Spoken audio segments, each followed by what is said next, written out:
première intervention à Nouakchott, ça a été un 14 juillet 1954. J'ai été chargé de faire l'analyse de toute la route de Nouakchott, de Rosso à Nouakchott, pour améliorer la route pour desservir Nouakchott. Donc, j'ai fait le trajet de Rosso à Nouakchott en voiture et j'ai repéré toutes les carrières, tous les trucs, tous les travaux, tous les passages qu'il fallait améliorer et j'ai fait un rapport là-dessus. Et c'est dans cette occasion-là que j'ai connu Nouakchott en 54 au mois de juillet.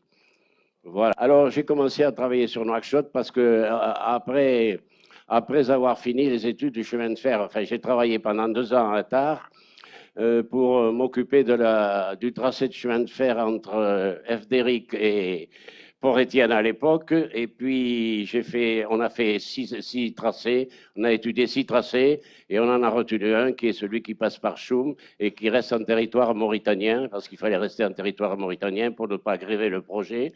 Parce que l'Espagne, à cette époque-là, demandait des frais de passage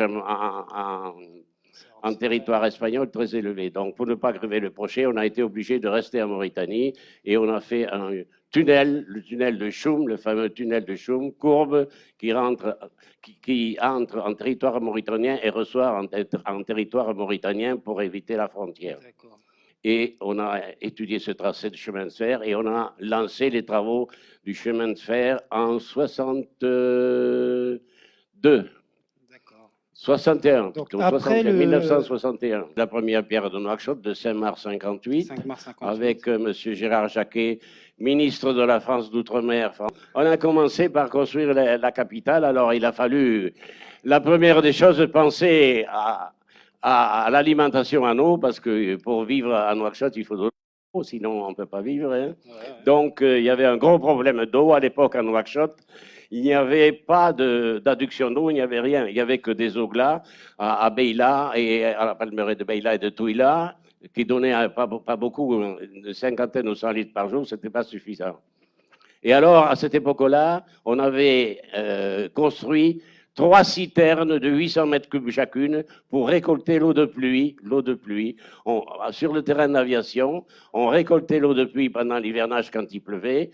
On l'amenait dans les citernes, mais le problème, c'est toujours un problème de moyens. Si on a eu au départ les financements rapides et en quantité qu'il fallait, ça aurait changé tout à fait l'aspect des choses. On n'aurait pas fait tout ce qu'on a fait en moyen de succès d'année pour essayer de combler les vides et les trous, c'est tout, sinon on n'en pourrait pas.